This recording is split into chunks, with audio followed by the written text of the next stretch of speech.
El artículo 34 queda aprobado por 161 votos a favor y 121 en contra. L'article 34 est donc approuvé par 161 voix pour et 121 contre.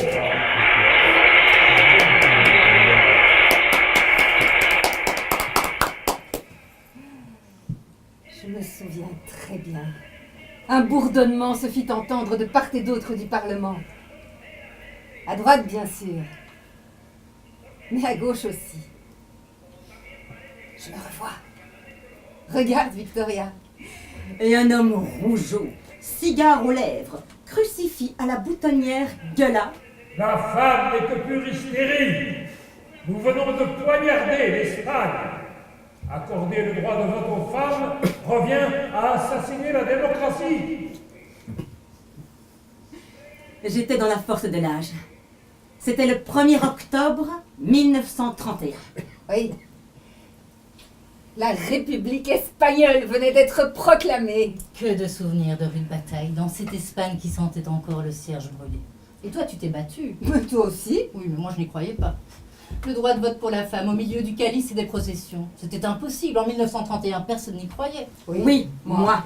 Celle qui était parvenue à faire voter cette révision de la Constitution espagnole s'appelait Clara Campoamor. Une femme inoubliable. Et pourtant une femme oubliée.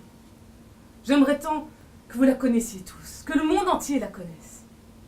Mais laissez-nous vous conter cette histoire qui ne s'effacera plus jamais de vos mémoires, même avec le temps.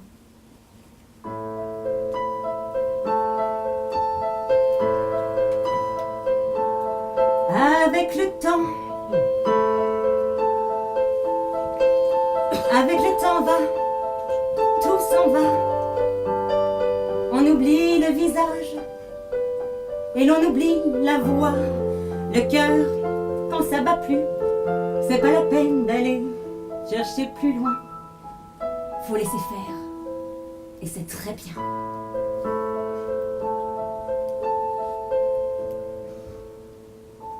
C'était donc le 1er octobre 1931.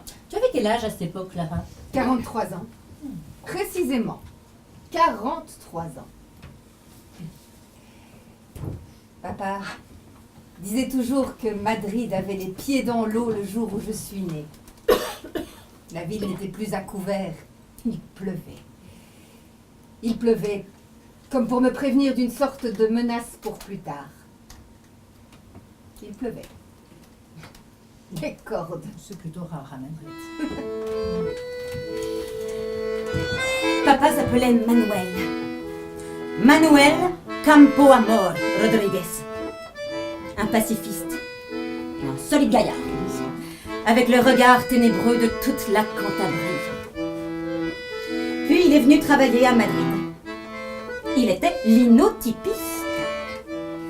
Un matin, près de la Puerta del Sol, il rencontre maman, la belle Pilar, une charmante aux yeux de braise et à la silhouette taillée en danseuse de Ségadi. Maman était couturière. Une tache, une ombre, et dans le désert, des taches de poudre et de safran. Des taxis blancs, des claquements de portières, un vrai mélange de sentiments. Madrid, Madrid, le prix que je paye, c'est encore quelques heures sans sommeil pour me souvenir de toi. Puerta del Sol, station du métro, sortie vers la Plaza Mayor. Je suis à l'heure, je crois même que j'en fais trop, une vraie doublure dans le décor. Madrid, Madrid, tu peux me faire signe, tu peux brouiller mes mots sur les lignes quand je parlerai de toi. Bonsoir y muy buenos días. Miroir, c'est mi esprit. Ses yeux de rien, un éventail. Madrid, Madrid, les choses que je pense ont un petit air d'accordéon rance quand elle n'est pas avec moi.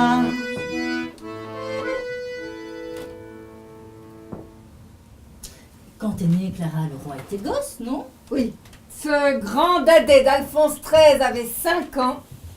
L'Espagne vivait sous une sorte de régence un peu autiste. Très catholique, tout ça.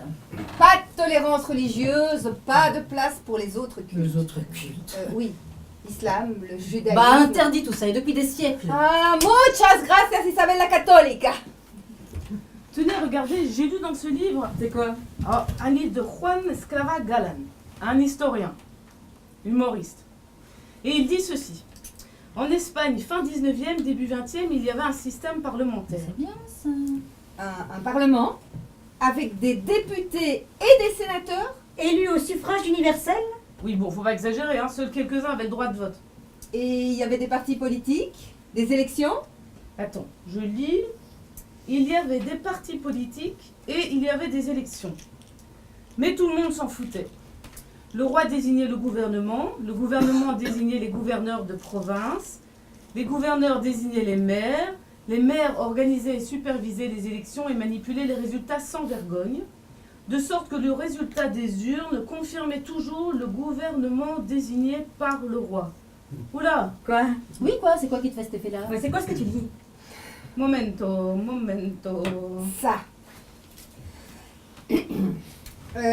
Ceux qui connaissent bien les nègres vous diront qu'à Madagascar, au Congo ou à Cuba, ils sont paresseux, sauvages, enclins à agir mal et qu'il est indispensable de les mener avec autorité et fermeté pour obtenir quoi que ce soit de leur part, ces sauvages n'ont d'autres aspirations que leurs propres instincts et leurs appétits primitifs. Ah bah au moins comme ça t'étais prévu. Si je comprends bien, la liberté à ta naissance, ça s'est décliné en blanc, riche, bourgeois ou noble, catholique, militaire ou évêque, et mâle, surtout mâle.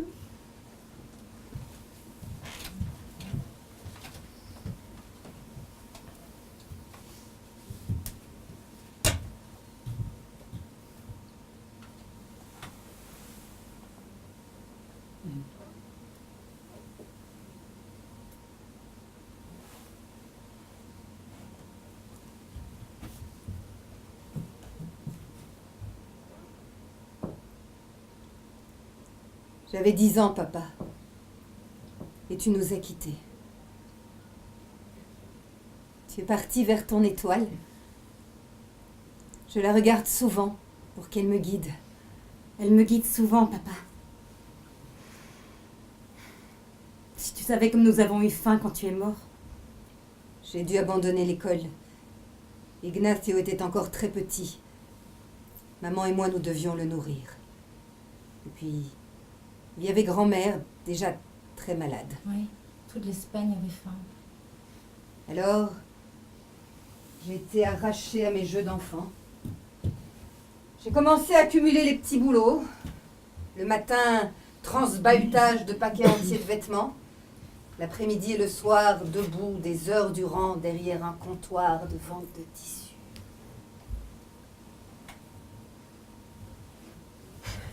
Et attention, j'étais pas une Cosette, non.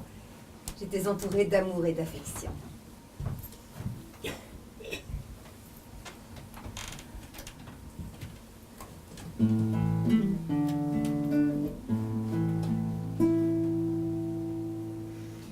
Toujours draps de soie tisseront, jamais n'en seront mieux vêtus.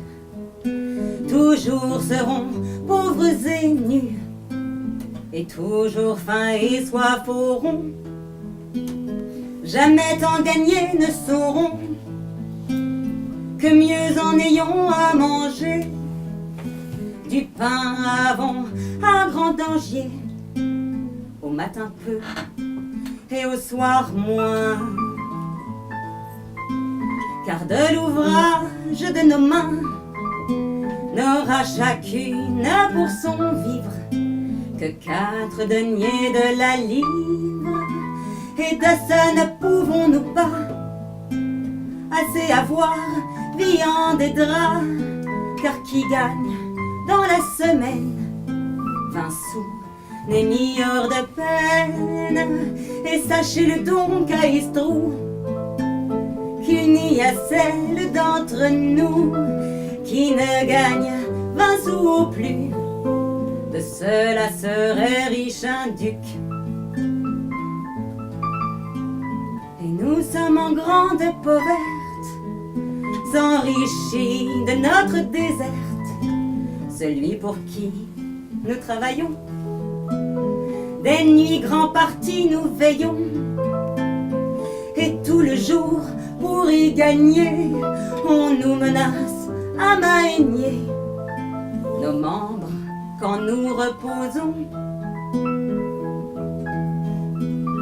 Et pour se reposer, nous ont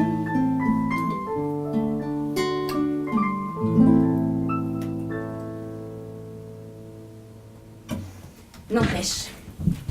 L'idée du droit de vote pour tous, y compris pour les femmes, commençait à circuler dans les mentalités.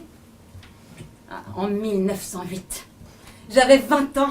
Ah oui, cette manifestation à Hyde Park. Je me souviens, 500 000 personnes dans les rues de Londres contre cette discrimination. Un grand d'Espagne, ambassadeur à Londres, a cette formule extraordinaire. Las mujeres en España pueden ser reinas, pero no pueden votar. Qué paradoja. Les femmes en Espagne peuvent devenir reines, mais ne peuvent pas voter. Quel paradoxe. L'argument est imparable et les mentalités commencent à changer. Oh, moi j'avais bien d'autres préoccupations. Et des patrons, et des tissus, et des mesures, et des pantalons, et des jupes, et des vestes. Depuis toujours, je regardais la vieille machine à écrire de papa.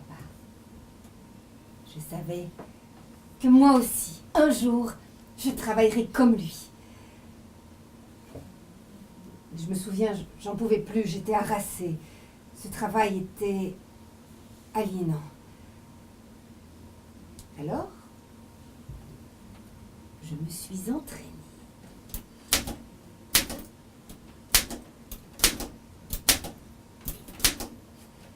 Puis un jour, je me suis présentée à un examen du ministère des Postes et des Télégraphes et j'ai réussi.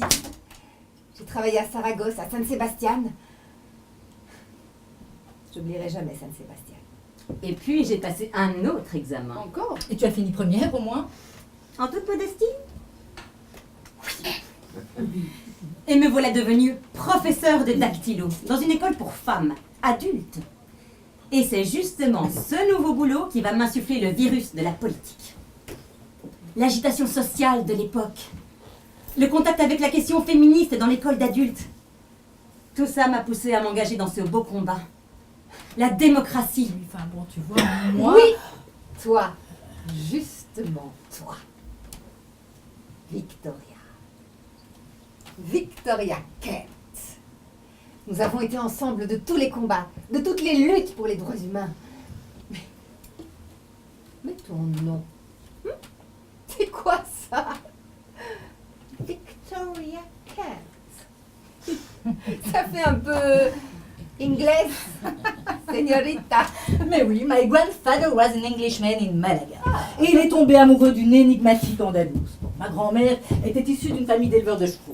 Bon, ce n'était pas la grande bourgeoisie, mais enfin, on vivait bien à la maison. On allait se promener au jardin de la Conception. J'étais une enfant turbulente. J'adorais me cacher dans les buissons, derrière les kiosques à musique. On allait manger des churros, boire une limonade au café de la Cascade, près de la fontaine des Cygnes. Et tu vois, moi au contraire, j'ai pu fréquenter, c'est vrai, les meilleures écoles privées de la ville. Oui, mais ça ne t'a pas empêché de te battre pour une société plus juste, Victoria.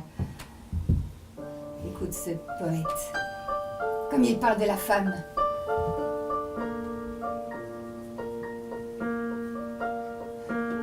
La femme n'est pas plus que nous. La femme n'est pas plus que l'homme. Condamnée à vivre à genoux. Obligée à ployer le cou au travail des bêtes de somme. Et ces chaînes qui se dénouent devant les camps noirs des pogroms, nous ferons tous vivre debout. Aux femmes sœurs, aux femmes libres, toi qui donnes à l'homme l'équilibre,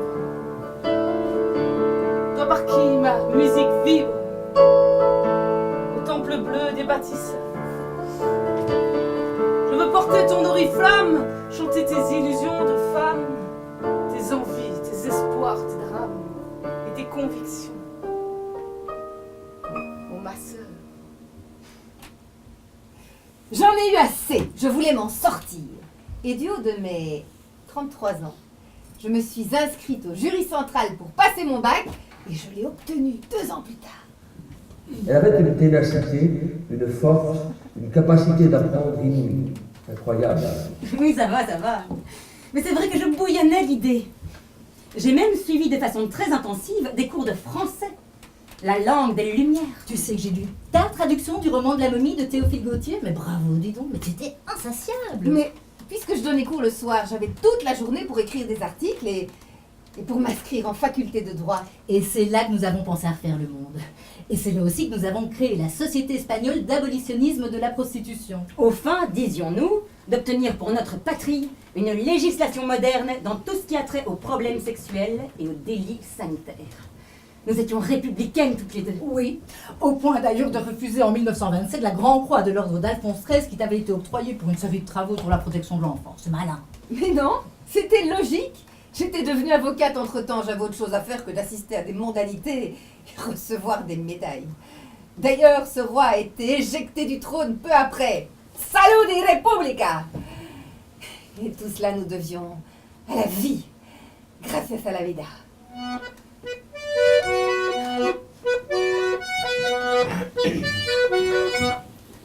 Gracias a la vida, merci l'existence qui m'offre une étoile dans le ciel immense et dans la lumière et dans la bohème. Je vois le visage de ma douce enfance et le grand sourire de celui que j'aime.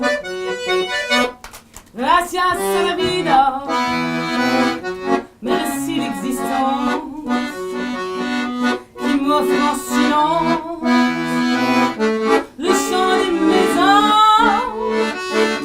un grillon déclame les mots d'un poème. J'entends mon chien rire et dans la distance j'entends la voix douce de celui que j'aime. Gracias a la vida, merci l'existence qui m'offre le verbe, l'air et la cadence, un abécédaire, des mots que l'on sème pour mes frères, mes sœurs, pour mes connaissances, mon père et ma mère et tous ceux que j'aime. Gracias a la vida, merci l'existence qui m'offre un passage dans mes nuits d'errance et de ville en ville et de plaine en plaine. J'ai croisé la route d'hommes qu'on offense, depuis je partage le combat qui mène. Ya la la la la la la, ya pa da la la, ya pa da la pa, ya pa sa, ya pa da. Gracias a la vida, merci l'existence qui m'offre le rire de votre présence, qui gomme mes larmes, une vétime lorsque je partage mon chant d'espérance. Et votre chant même, c'est celui que j'aime. Et votre chant même, c'est celui que j'aime.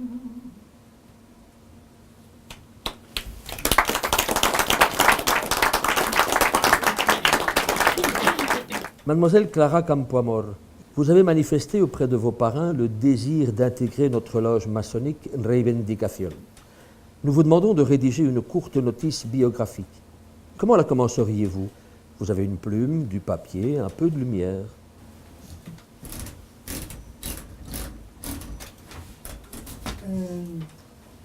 Dans le domaine personnel, je me suis formée en lutte ouverte, seule, privée de soutien, et sans avoir cherché l'appui d'aucun clan, ce qui sans doute a été la source directe des difficultés de mon existence. J'ai d'abord travaillé manuellement, ensuite au sein de l'administration de l'État, intégrant plus tard par concours le corps professoral, tout en exerçant des collaborations pour des particuliers et des travaux journalistiques. J'ai travaillé pour les journaux La Tribuna, Nuevo Heraldo, El Sol et El Tiempo, et j'ai collaboré avec d'autres quotidiens. À la même époque, j'ai entrepris des études de droit, puis je suis devenue avocate. Qu'on me pardonne cette exhibition de circonstances que nul ne fera pour moi parce que je n'ai jamais adhéré à un groupe quelconque dispensateur de notoriété facile. Ma modestie naturelle, mon goût pour l'austérité et mon amour de la probité m'ont toujours privé de soutien à l'abri desquels tant de gloires se sont forgées. Dans ces circonstances, j'ai toujours dû combattre à grand-peine, mais de la douleur des coups reçus dans la lutte, il m'est toujours resté une sereine récompense. La certitude que ma personnalité simple est née, a grandi et s'est fortifiée, sans hypocrisie aucune, de l'esprit et de la matière. C'est un orgueil bien réconfortant, qui compense tant d'amertume. Dios mío, por favor, comme c'est sérieux tout ça. Bon, c'est vrai que nous commençons tous les deux à être connus comme la voix des femmes. Tu avais gagné une affaire pour laquelle je n'aurais pas parié une peseta. C'était quoi déjà? J'avais mené à bien la défense d'une femme inculpée pour coups et blessures en repoussant une tentative de viol. Tu te rends compte? Elle se défendait, la pauvre fille. Alors elle a repoussé le salaud qui se cassait un bras ou le poignet ou l'épaule. La justice espagnole n'avait retenu aucune charge contre le violeur. C'est l'époque où violer sa propre femme ou une prostituée n'était pas un délit. J'ai fini ma plaidoirie par des mots très politiques. Le XXe siècle, n'en doutez pas, messieurs, sera celui de l'émancipation féminine. Et cette émancipation féminine, même si elle est déjà en marche, sera retardée tant que ne sera pas consolidé un type spirituel de femme, complètement libéré des préjugés et des obstacles ancestraux dont les mailles, si faibles déjà, forment un tissu de nerfs sociaux auxquels nombre de femmes n'osent pas encore se heurter. Mais ça viendra. Et ensemble, à Paris, nous avons créé la Fédération internationale des femmes juristes. Et à Madrid, tu te souviens, le tribunal de la jeunesse, pour toutes ces gosses dans la rue, dépelées, meurtries. Pâle ou vermeil, brune ou blonde, bébé. Dans les larmes, ça vient ton cher Aquilon. Ébouriffé, suçant son pouce jamais lavé, comme un vrai champignon, ça pousse, cher à pavé. À 15 ans, ça rentre à l'usine sans éventail. Du matin au soir, ça turbine, cher à travail. Fleur des fortifs, ça s'étiole quand c'est giron. Dans un guet-apens, ça se viole, cher à patron. Jusque dans la moelle pourrie, rien sous la dent. Alors ça rentre en passerie, cher à ça tombe encore de chute en chute, on te vint soir. Pour 2 francs, ça fait la culbute, cher à trottoir. Ça vieillit et plus bas, ça glisse un beau matin. Ça va s'inscrire à la police, cher à Roussin. Et puis sans carte, ça travaille dans sa maison. Alors ça se fout sur la paille, cher à prison.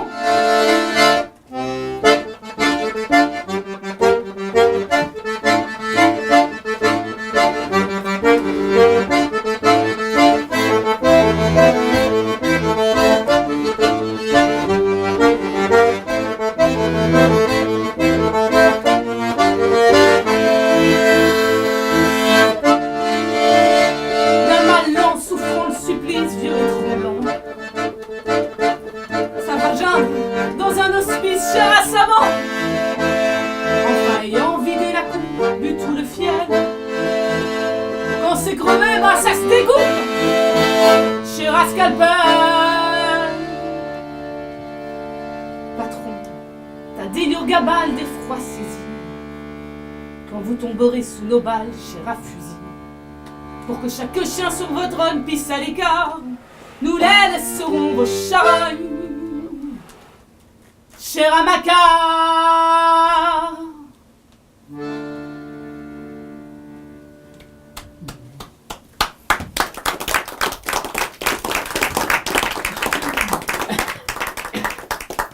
j'ai trouvé.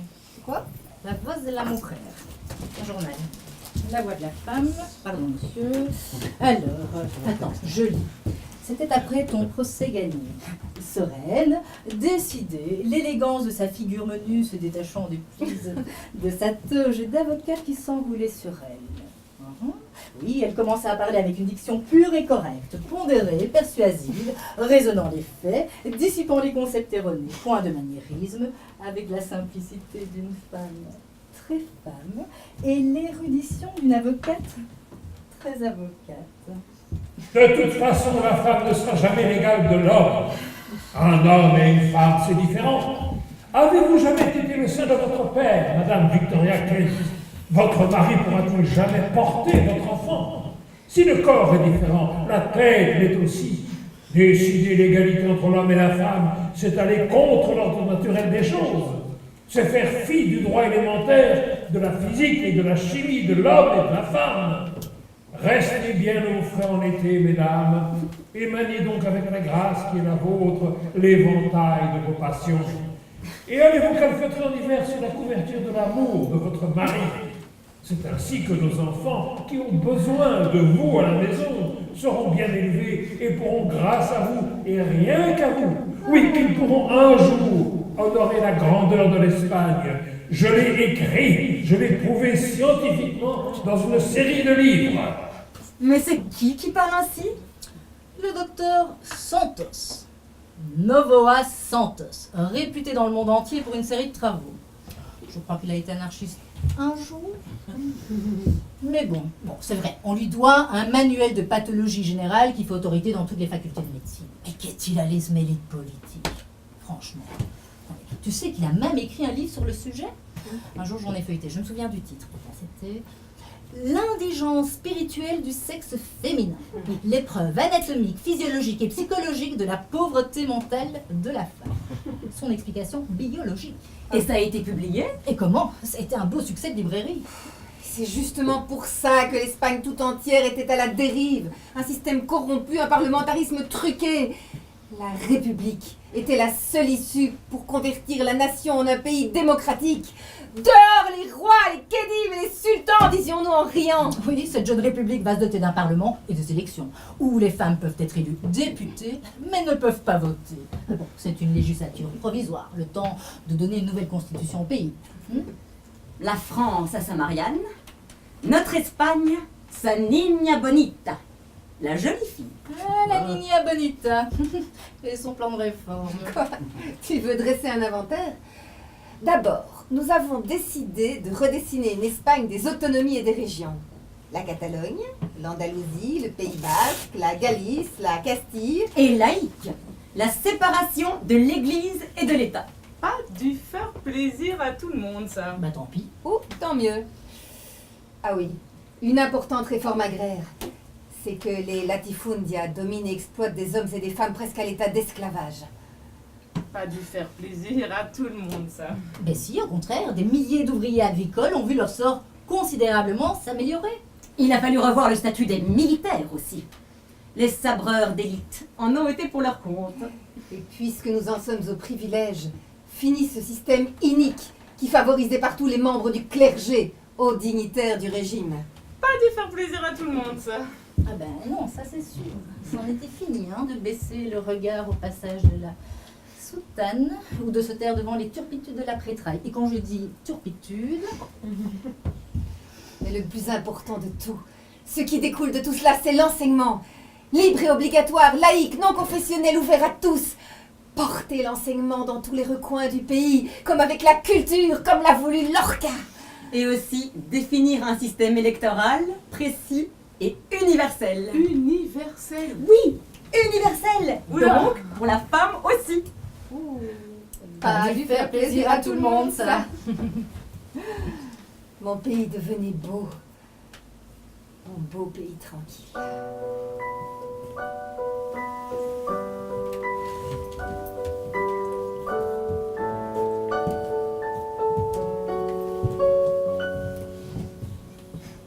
C'est mon pays tranquille, de la nuit à l'aurore. Un chant juif, un chant mort et un chant d'évangile.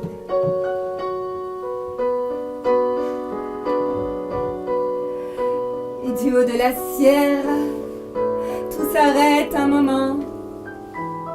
Lorsque sublimement chante Garcia Lorca, on entend des chansons du haut de l'Alcazar, au soleil des guitares de la morte saison, de la morte saison. C'est mon pays tranquille de la nuit à l'aurore. Un chant juif, un chant mort et un chant d'évangile.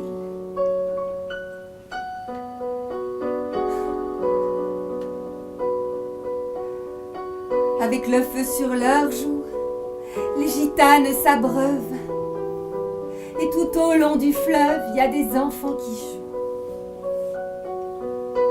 On y voit Don Quichotte, on y voit des moulins et des fantômes pleins du pesant bruit des bottes. Du pesant bruit des bottes. C'est mon pays tranquille de la nuit à l'aurore. Un chant juif, un chant mort et un chant d'évangile.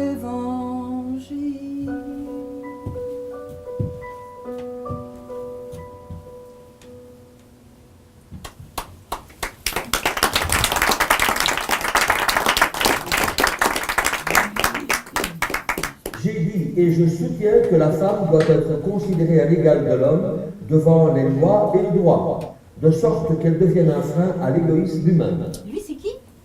Le grand maître national de la franc-maçonnerie espagnole. Un homme. Un homme? Un homme. Un homme, madre mia, un hombre. Je n'ai pas de fil à la patte. Je ne viens pas d'une écurie, non. Je ne suis pas diplomate.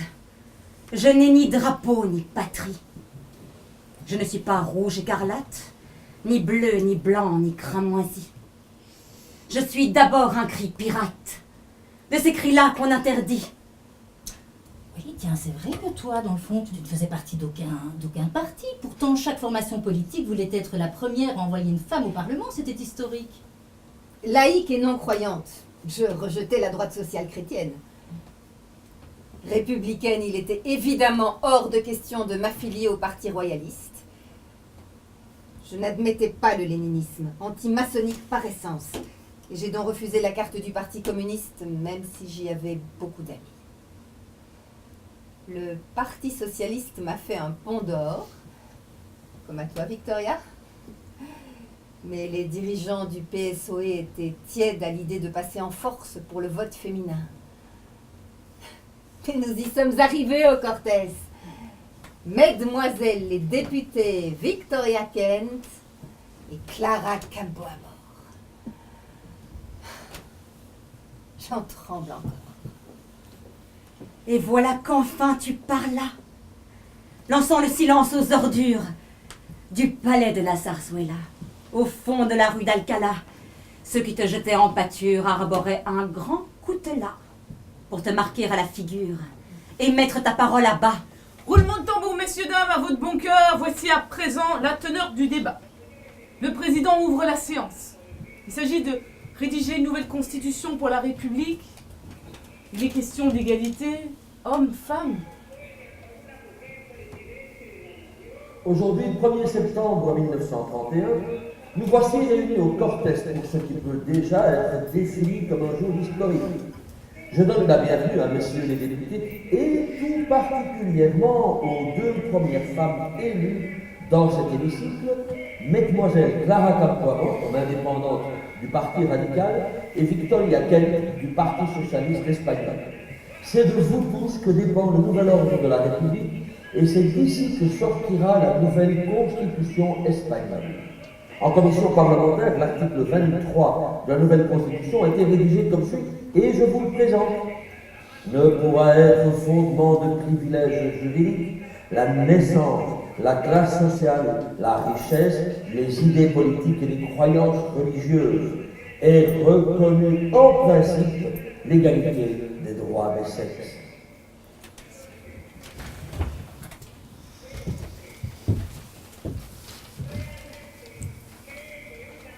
Monsieur le Président, Vos Excellences, j'ai proposé en commission que l'article 23 soit rédigé comme suit. Ne pourra être le fondement de privilèges juridiques la naissance, la classe sociale, le sexe, les idées politiques, la richesse et les croyances religieuses. Et donc, nous supprimons la deuxième phrase et reconnue en principe l'égalité des droits des sexes. Tout à fait d'accord. J'approuve et j'appuie cet amendement. Et mon groupe parlementaire aussi. Merci Victoria. Mademoiselle Campoamor, Mademoiselle Kent, vous n'êtes pas à la barre d'un tribunal ici. Soyez déjà heureuse qu'il y ait cette phrase. Un homme ne sera jamais l'égal d'une femme. Combien de fois faut-il le répéter? Quoi? Il n'y a pas d'égalité entre vous et votre épouse, Excellence? Vous êtes une impertinente. Je ne suis même pas de l'avis de cet autre député pour qui le « en principe » est très bien. Pour moi et pour le groupe démocrate chrétien, la deuxième phrase est même inutile. Cessons de parler de sexe dans ce Sénat. La discussion devient triviale. Mais s'il le faut, admettons tout de même que le « en principe » peut devenir un terme acceptable. Avouez que nous faisons déjà beaucoup de concessions à vos divagations. Reconnaître l'égalité des sexes en principe, c'est-à-dire en théorie. Cela aura une conséquence. En pratique, et non plus en théorie. Cette égalité n'existera jamais. Et je suis persuadée que certains d'entre vous seraient particulièrement inquiets si nous en venions à rédiger un article qui dirait ceci. Nous reconnaissons à l'Église le droit, En principe. d'enseigner ses doctrines dans ses établissements. Et que diraient les autonomistes basques, galiciens ou catalans si nous ne reconnaissions Qu'en principe, le droit de parler les langues régionales dans les provinces et les régions? Il s'ensuit un tohu-bohu général. Le vote est reporté à plus tard dans la soirée. La presse fait ses comptes, les partis aussi. Dans les allées, à la cafétéria, tout le monde chuchote, s'exprime, converse, extrapole. 2 heures plus tard, le perchoir fait tirer la sonnette de reprise des travaux parlementaires. C'est l'expectative, et le vote commence. Nominatif. La droite vote contre, la gauche vote pour, tous les partis régionalistes se rallient à l'argument de la députée. Et par 74 voix de différence, l'article 23 est adopté et fait partie intégrante de la nouvelle constitution espagnole. Désormais, ne pourra être fondement de privilèges juridiques la naissance, la classe sociale, le sexe, la richesse, les idées politiques et les croyances religieuses. Un premier pas est donc franchi. Il va falloir maintenant s'attaquer à une autre question, celle du droit de vote. Pour qui? Hommes, femmes, pour quelle classe sociale? À quel âge? Un vote censitaire? Un vote plural? Mademoiselle Campoamor, vous êtes pour l'égalité entre la femme et l'homme. Vous nous l'avez démontré l'autre jour avec cet article 23 de la Constitution. Je ne me trompe pas. Qu'est-ce qu'il va en venir, lui? Qu'est-ce qui lui prend? Méfie-toi, c'est un mufle. Excellence, vous savez que c'est mon combat depuis toujours. Alors, je veux vous poser une question. Êtes-vous pour l'égalité entre l'homme et l'homme? Ce bel idéal républicain, un homme égale un homme. Pardon? Méfie-toi. Je ne vois pas où vous voulez en venir. Méfie-toi, Clara, c'est un jésuite. Répondez-moi sans détour. Pour vous, un homme est-il l'égal d'un autre homme? Dans le cas qui nous intéresse, je suis inquiète de votre question. Venant de vous, elle me paraît très sournoise. Je ne vois pas où vous voulez en venir. Mais oui, bien sûr, et cela a été décidé ici même il y a quelques jours. Rien ne doit être le fondement de privilèges dans la République. Alors, mademoiselle Campoamor, pourquoi vous obstinez-vous à vouloir donner un vote à l'homme célibataire et 2 à l'homme marié, puisque la femme votera obligatoirement comme son mari le lui ordonnera? Il y a un problème avec les hommes comme vous, Excellence, parce que vous pensez le secret de l'isoloir est le même que celui du confessionnal. Enfin, ce qu'on dit à un homme d'église n'a rien à voir avec la conscience politique de la femme. La femme n'a aucune conscience politique. C'est notre fameux docteur, et lui c'est pas seulement une excellence, c'est aussi une éminence grise. Enfin, il paraît. La femme n'est que pure hystérie. C'est structurellement, médicalement prouvé. La femme est une passion, sensibilité. Son organisme physiologique est différent de celui de l'homme. L'hystérisme n'est pas une maladie, c'est la structure même de la femme. C'est cela une femme, l'hystérisme. Elle n'est ni pondération critique, ni réflexion. Elle est volubile, versatile. Et je me demande dans quel merdier nous allons nous fourrer si nous accordons le droit de vote à la femme. La femme manque de sagesse. C'est cela, elle manque de sagesse. Je voudrais savoir une chose, docteur. Depuis les temps immémoriaux que l'homme est au pouvoir en Espagne, je voudrais savoir à quelle époque l'homme a fait preuve de sagesse en gouvernant ce pays. Dois-je vous raconter l'histoire des famines, des guerres, des crimes de l'Inquisition, des hommes, toujours des hommes? Dois-je vous raconter les assassinats dans nos colonies, les tortures dans nos prisons, les esclaves mis au fer, des hommes, encore des hommes? C'est donc ça, la sagesse?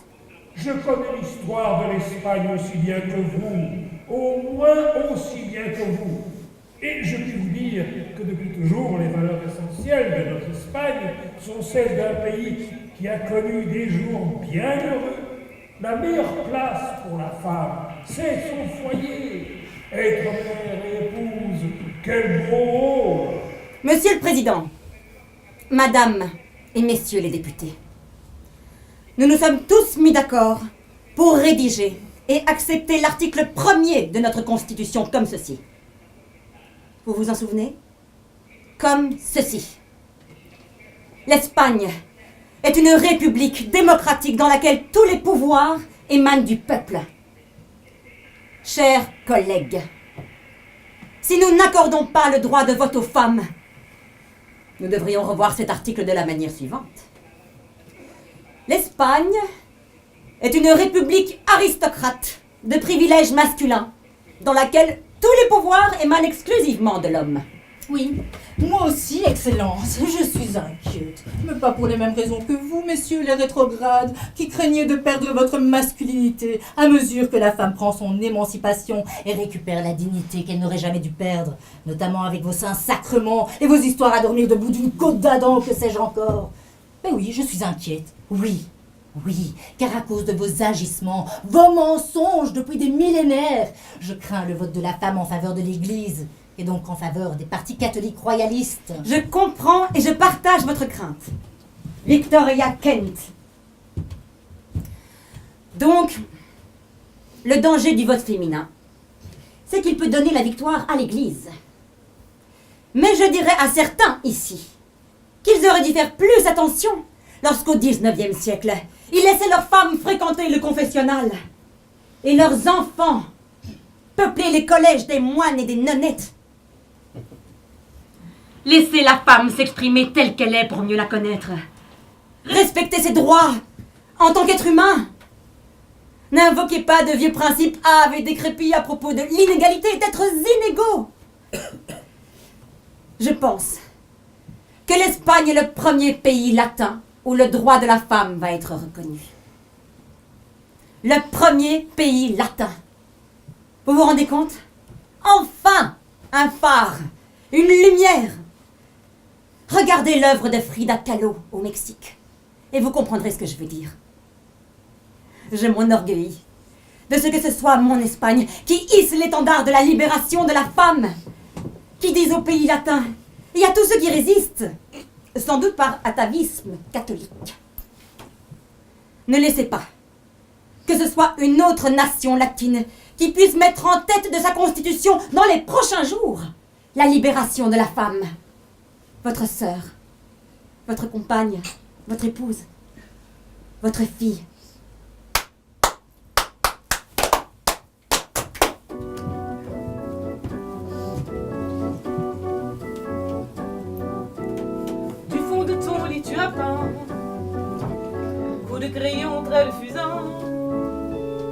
procédé d'un monde de plastique, surréaliste, fantastique. De tout ton cœur en acrylique, tu gouaches-tu dans ta logique. Coup de crayon, trait de vodka, dans tes tableaux on est chez toi. C'est que je pense souvent à toi, Frida. Toi qui n'as pas besoin de mots qu'à l'eau.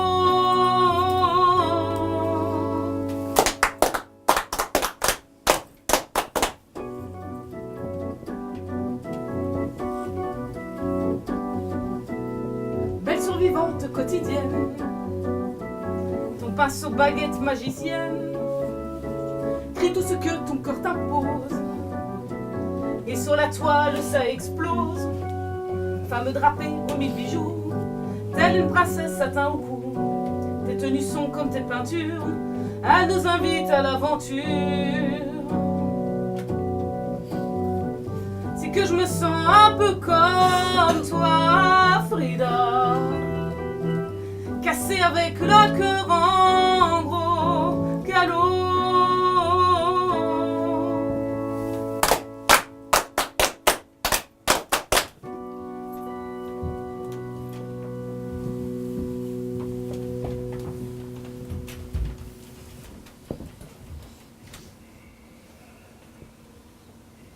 Je vous rappelle que nous en sommes au débat sur l'article suivant. Les Espagnols de plus de 23 ans de l'un et l'autre sexe auront les mêmes droits électoraux selon la loi en vigueur. Merci, Monsieur le Président. Supposons que ce pays accorde le droit de vote aux femmes, ce qui est une folie en soi. Cela ne pourra de toute façon pas se faire avant l'âge de 45 ans. 45 ans, mais ça va pas, non, et pourquoi ça? Et croyez-vous qu'avant cet âge critique, la belle moitié du genre humain est apte à réfléchir? N'est-elle pas diminuée avant ce moment précis de sa vie? La volonté, l'intelligence, le psychisme de la femme est diminué avant sa maturité. Répondez-moi, mademoiselle Campoamor. J'en ai par-dessus la tête des excuses formulées à l'abri de la biologie féminine. N'est-ce pas vous aussi qui avez dit un jour qu'une femme ne pourrait jamais être ministre? Je l'ai dit, je le maintiens et je le réitère. Aucune femme jamais ne pourra monter au gouvernement. Sinon, il y aurait une crise politique tous les mois, voyons. Bien sûr, mademoiselle Campoamor, cette règle, si je puis dire, s'applique aux femmes en âge de procréer, et pas à vous, évidemment. C'est odieux, immonde! Je me souviens que cette phrase abjecte a fait le tour de la presse qui criait au scandale. Le député a été pris à partie, y compris dans les rangs de son propre parti. Clara savait qu'elle avait parti gagné. Quel prix!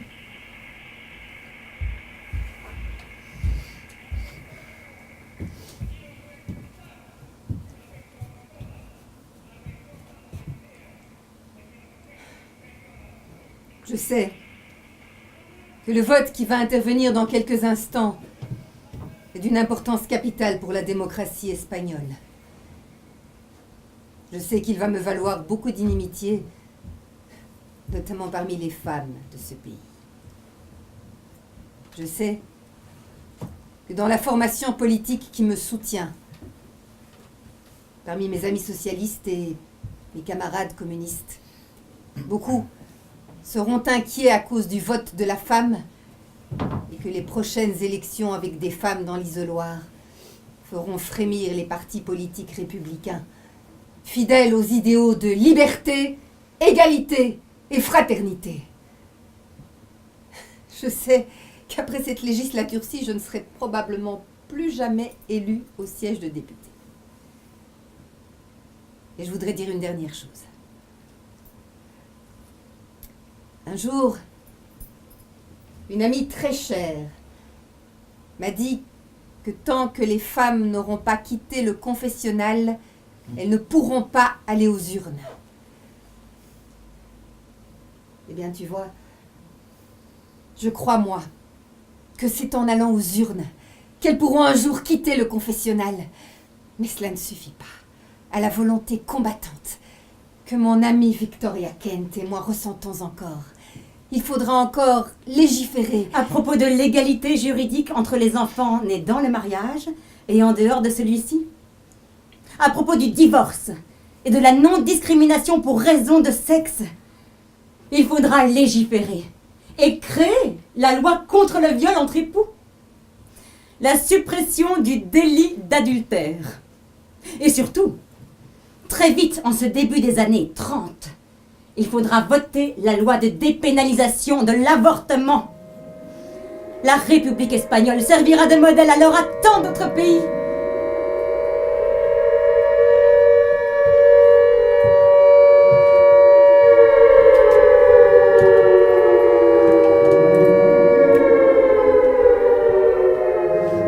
Et il faudra le faire très vite. Parce que je perçois à Munich et à Rome des bruits très inquiétants. Et puis vint Franco, soutenu par Hitler et Mussolini. Et tout fut jeté à terre. Dans les premiers jours de la guerre civile, en juillet 1936, Clara réside à Madrid. Dans les premiers froids de Madrid, j'habitais la Puerta del Sol. Cette place, comme un grand vide, attendait quelques nouveaux cides dont le manteau joncha le sol et recouvrit ses yeux sordides. Qu'on jette au mendiant l'obol. Montrez-moi le peuple espagnol. J'avais peur de la guerre civile.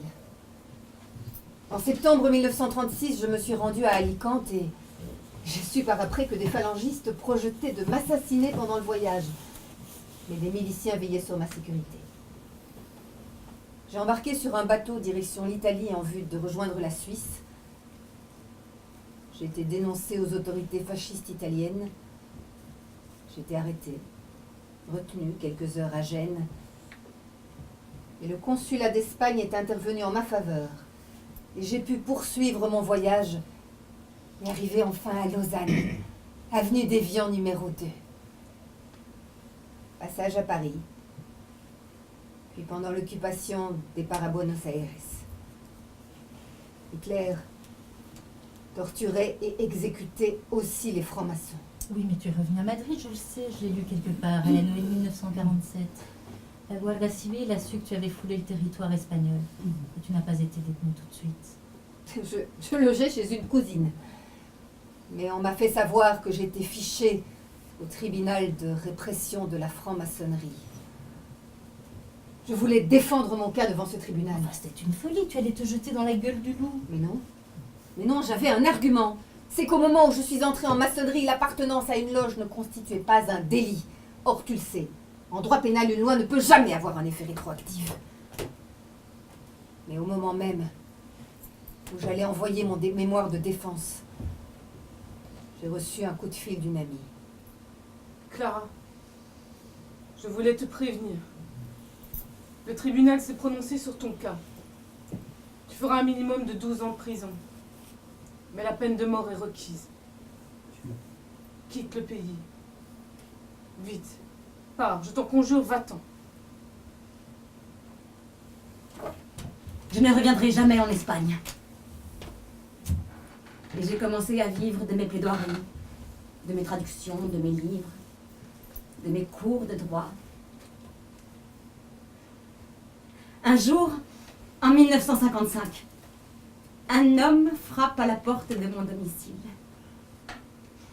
Un jour, un émissaire de Franco est venu frapper à ma porte, à Lausanne. Le dictateur m'autorisait à revenir en Espagne en toute liberté. Je rêvais souvent de Madrid, la terre de mes ancêtres. Je l'aimais tant, mon Espagne, j'en rêvais. Et j'en pleurais. Enfin, qu'est-ce qu'il voulait, cet homme? C'était dangereux. Non, justement. Cet homme me confirmait que j'étais autorisée à rentrer au pays. Et que Franco avait décidé de m'octroyer une pension.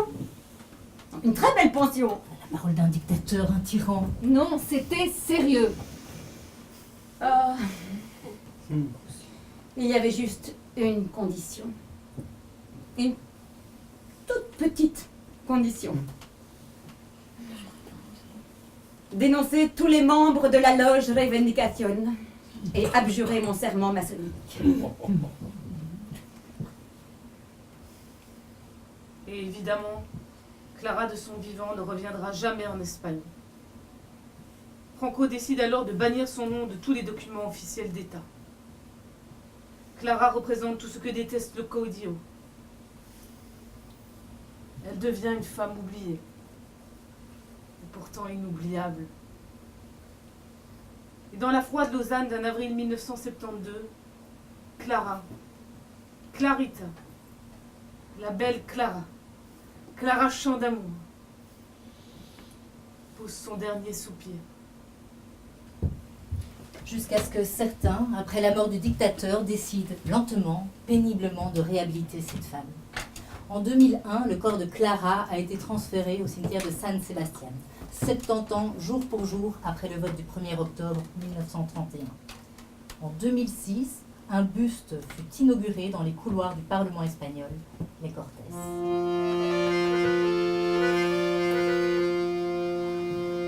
Clara, Clarita, mon amie, enfin de retour au Cortes. Eux voyaient le monde à demi. Toi, tu le voyais insoumis. Et devant tant de petitesse, face au catéchisme ennemi, face à l'évêque brute épaisse, le verbe, enfin, te fut permis. Je ne suis qu'une femme. Très femme, Je ne suis qu'une voix. celle de toutes les femmes. Je ne suis ni rouge ni blanche, écartelée entre les forces puissantes de la Révolution et de la réaction, Tu dérangeais. parce que je n'étais que moi-même.